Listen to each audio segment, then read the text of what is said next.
Hello বন্ধুরা, আজকে আমি বানাবো ভোলা মাছের তেল ঝাল। তার জন্য কি নিয়েছি দেখুন, ভোলা মাছ নিয়ে নিয়েছি, পেঁয়াজ কুচিয়ে নিয়েছি, টমেটো কুচিয়ে নিয়েছি, কাঁচা লঙ্কা একটা নিয়েছি, আর নিয়েছি আলু। আলু আপনারা দিলেও হবে, না দিলেও হবে। আলু আমি দেবো, আমার বড় ছেলের আলু না দিলে ওর ঠিক পোষায় না, তার জন্যেই আলু দিচ্ছি।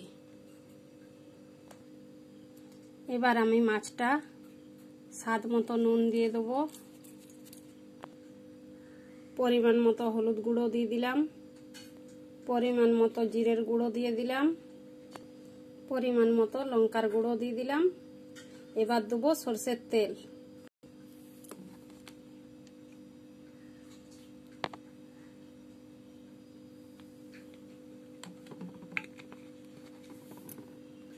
এবার দিলাম আদা রসুন বাটা।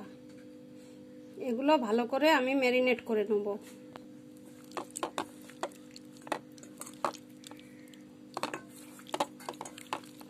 ভালো করে ম্যারিনেট করে আধ ঘন্টা ঢাকা দিয়ে রেখে দেবো।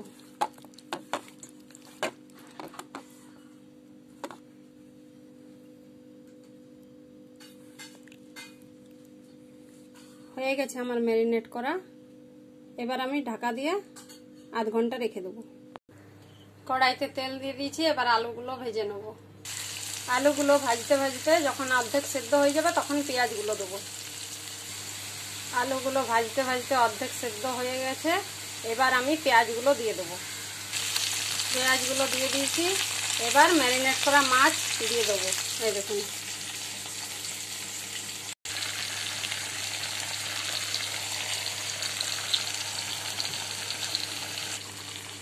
মাছগুলো দিয়ে দিলাম।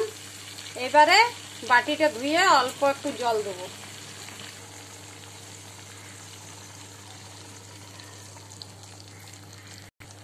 বাটিটা ধুয়ে জলও দিয়ে দিলাম, আর কিছু দেবো না। এবার টমেটোগুলো আর লঙ্কাটা,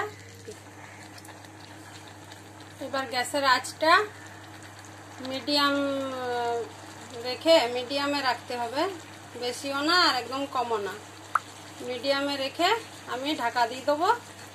এখন 15 মিনিট ধরে হবে। 15 মিনিট হয়ে গেছে, এবার ঢাকাটা খুলে দেখব। এই দেখুন, এবার এগুলো আস্তে আস্তে উল্টে দিতে হবে। মাছের থেকে জল বেরিয়েছে, ওই জলেই সেদ্ধ হয়ে যাবে, আলু মাছ সব সেদ্ধ হয়ে যাবে। আমি আস্তে আস্তে উল্টে দিই। আমি উল্টে দিয়েছি মাছগুলো, এবার আবার ঢেকে দেবো। মাছের জল বেরিয়েছে, জলটা একবার শুকিয়ে যাবে, তার জন্য আবার ঢাকবো 15 মিনিটের জন্য। বন্ধুরা, আমার ভোলা মাছের তেল ঝাল হয়ে গেছে রেডি।